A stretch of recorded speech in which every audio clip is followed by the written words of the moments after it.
कार्तिक शुक्ल एकादशी को हम तुलसी विवाह क्यों मनाते हैं? इसके पीछे एक गहरा और कम सुना हुआ रहस्य छिपा है। बहुत समय पहले की बात है। एक परम पतिव्रता स्त्री थी जिनका नाम था वृंदा। वे भगवान विष्णु की अनन्य भक्त थीं और दिन रात उनकी आराधना करती थीं। उनकी तपस्या और सतीत्व की शक्ति इतनी प्रबल थी कि स्वर्ग लोक तक उसकी चर्चा थी। वृंदा का विवाह समुद्र से उत्पन्न हुए महाबली असुर जलंधर से हुआ था। जलंधर का जन्म स्वयं भगवान शिव के तीसरे नेत्र की ज्वाला से हुआ था, इसलिए उसे अद्भुत शक्ति प्राप्त थी। लेकिन जैसे जैसे उसकी शक्ति बढ़ी, उसका अहंकार भी आसमान छूने लगा। उसने देवताओं पर आक्रमण कर दिया, अमरावती पर कब्जा कर लिया और सभी देवताओं को भगा दिया। परेशान होकर सारे देवता भगवान विष्णु के पास पहुँचे। विष्णु जी ने बताया, जलंधर को मारने का एक ही उपाय है, वृंदा का पतिव्रत भंग करना। जब तक उसकी पत्नी का सतीत्व अटूट है, तब तक जलंधर को कोई हरा नहीं सका। इधर भगवान शिव ने जलंधर से युद्ध शुरू किया। लाख प्रहार किए पर जलंधर पर खरोंच तक नहीं आई। वजह थी वृंदा का वो व्रत जो वो अपने पति की विजय के लिए कर रही थी। तब भगवान विष्णु ने एक कठोर निर्णय लिया।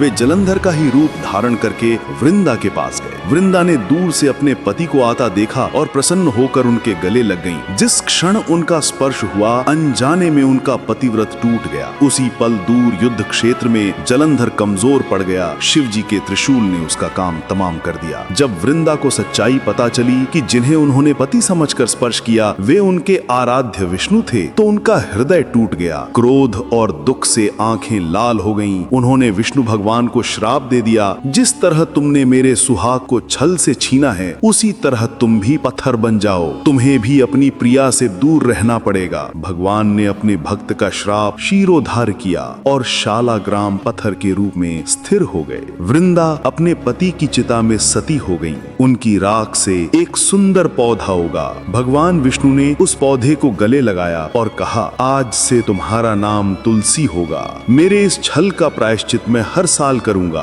कार्तिक शुक्ल एकादशी को मैं स्वयं शालिग्राम रूप में तुमसे विवाह करूंगा। तब से आज तक हर साल देव उठनी एकादशी के बाद कार्तिक शुक्ल एकादशी को शालिग्राम और तुलसी का विवाह धूमधाम से मनाया जाता है। ये केवल एक रस्म नहीं, भगवान विष्णु का अपनी भक्त वृंदा से किया हुआ प्रायश्चित है, जो आज तुलसी के रूप में हमारे आंगन में विराजती हैं। जय श्री हरि, जय तुलसी माता।